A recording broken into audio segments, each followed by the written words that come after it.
తెలంగాణలో ఉన్న ఆంధ్ర ఓటర్లు హైదరాబాద్ నుండి తమ నగరానికి తమ అభిమాన నేతలను గెలిపించుకునేందుకు కుటుంబాలతో సహా పయనమయ్యారు.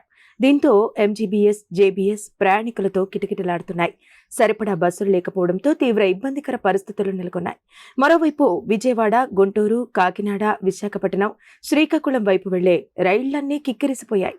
సికింద్రాబాద్, నాంపల్లి, కాచిగూడ రైల్వే స్టేషన్లు జనసంద్రంగా మారాయి.